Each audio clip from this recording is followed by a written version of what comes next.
Hello everyone, welcome to unscripted life. আজকে আমি share করব আমার ডেলি রুটিন। এটা কিন্তু 11টা থেকে আমি রুটিনটা চালু করছি ভিডিওটা, তো সেই জন্যেই হাফ থেকে দেখাচ্ছি।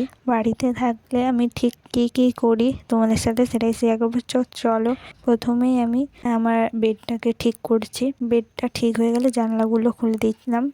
আজকে ছিল ছুটির দিন, তো আজকে আমি বেডশিটগুলোকে এমনি পরিষ্কার করার জন্য কেচে টেচে ছাদে দেওয়ার জন্য গেছিলাম। ছাদে মিলে এসে তারপর কথা বলছি। চলে এসেছি ছাদে মিলতে। বাড়ির মধ্যে থাকলে আমাদের ছোটোখাটো কাজ করলে আমাদের রুমটা পরিষ্কার থাকবে, মনটাও খুব ভালো থাকবে। তাই জন্য রুমটাকে ভীষণভাবে গুছিয়ে রাখা দরকার। তো সেই জন্য আমাদের রুমটাকে ভালো করে আগে গুছিয়ে রাখতে হবে, ভালো করে ক্লিন করে রাখতে হবে। আমি তো বাড়িতে থাকলে কিছু না কিছু হাতের কাজ বা ক্রাফটের জিনিস করেই থাকি। সব কিছু মেলার পর আমি নিচে গিয়ে আমার রুমটা পরিষ্কার করতে হবে। তো চলো ঝাঁট দিয়ে নিই। প্রথমে ঝাঁট দিয়ে তারপর রুমটাকে ভালো করে পরিষ্কার করলাম। পরিষ্কার করার পর তোমরা দেখতেই পাচ্ছ, আমাদের সবার উচিত যে রুমে বা ঘরের মধ্যে থাকে সেটা যেন সবসময় পরিষ্কার পরিচ্ছন্ন থাকে, তাহলে আমাদের মনটা খুব ভালো থাকবে। নিজের রুম পরিষ্কার করা এটা একটা ভীষণ রকম ইম্পর্টেন্ট একটা পার্ট। রুমটাকে পরিষ্কার করার পর আমার ড্রেসিং টেবিল যেটা ছিল ওটাকে ভালো করে পরিষ্কার করে অর্গানাইজ করলাম। তোমরা দেখতেই পাচ্ছ কীরকম সুন্দর লাগছে, আগের থেকেও অনেকটা বেটার লাগছে, সাজানো হয়েছে। তার জন্যে নিচে দেখো ওই দুটো বোতলের মাঝখানে একটা কাঁচের টবের মধ্যে একটা প্ল্যান্ট লাগানো ছিল, সেটা বাইরে বের করে দিয়েছিলাম আমি, নাহলে ওখানেই ওটা থাকে। আর দেখে নাও এখানে একটা বোর্ডের মধ্যে আমি কি সুন্দর করে একটা ছোট্ট গোপাল ঠাকুর আর একটা বুদ্ধদেব ঠাকুর যেটাকে বলে জানি না কি, এটা আমি ভালো করে অর্গানাইজ করেছি। যেহেতু ওইখানটা একটু ফাঁকা ফাঁকা লাগছিলো, কেমন একটা লাগছিলো বোর্ডের সাইডে, তো ভাবলাম চলো এটাই করা যাক। তো এটাকে আমি এরকমভাবে অর্গানাইজ করলাম, যেহেতু বাড়িতেই সব পড়েছিল, তো এরকমভাবে অর্গানাইজ করলে দেখতেও ভালো লাগবে।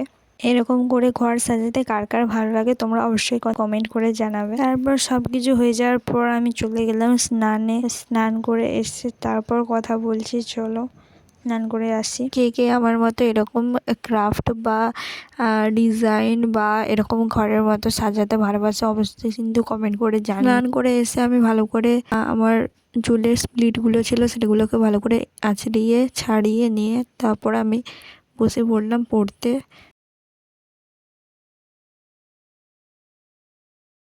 এমনিতেই মাঝে মধ্যে বাড়িতে থাকলে আমি খুব বেশি একটা পড়তে বসি না, তো তাও চেষ্টা করি যাতে আগের পড়াগুলো রিভাইজ করতে, তো তার জন্যে পড়তে বসা, নাহলে এক্সট্রা কোনো আমার পড়াশোনার ঝামেলা অতটা থাকে না।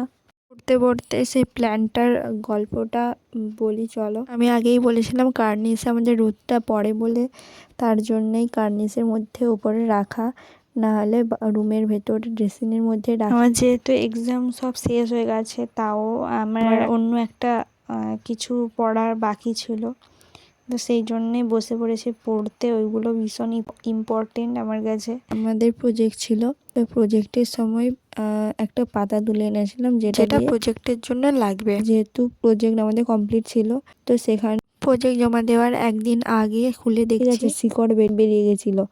তো তোমরা এরকম বাড়িতে থাকলে কে কীরকমভাবে টাইমটাকে ম্যানেজ করো, তো সেটা অবশ্যই কমেন্ট করে জানিও যে বাড়িতে থাকলে তোমরা ঠিক কী করতে পারো, বা যদি আমার এই ভিডিওতে যদি আরও কিছু অ্যাড করতে পারিস তো সেটা তোমাদের কমেন্টের সাহায্যে আমাকে বলো যে কীভাবে আর কী করলে অ্যাড করলে ভালো হবে। তো চলো আমি এখানে করছি, দেখতে থাকো তারপরে কী করি।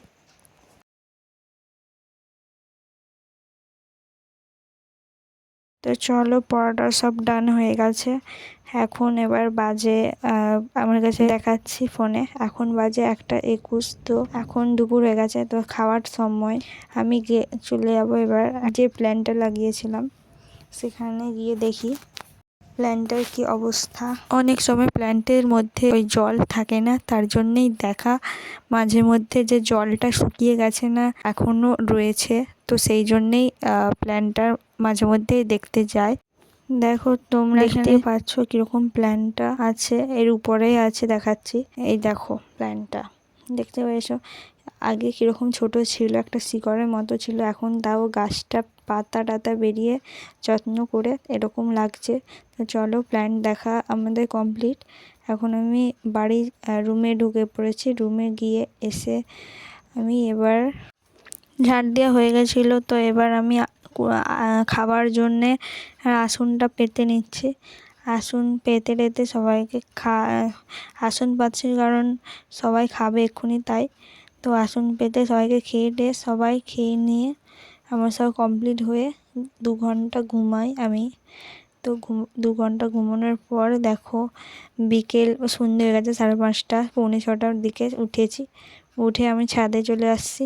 ছাদে চলে এসে দেখো কীরকম ভিউটা দেখতে পাচ্ছ, উপরে চাঁদও উঠে গেছে, আকাশের মধ্যে চাঁদও দেখা যাচ্ছে। তো এইটা হচ্ছে 5:30 থেকে 6টার মধ্যে যে ভিউটা হয় সেটা দেখাচ্ছি। তো চলো টাটা, দেখা হচ্ছে নেক্সট ভিডিও।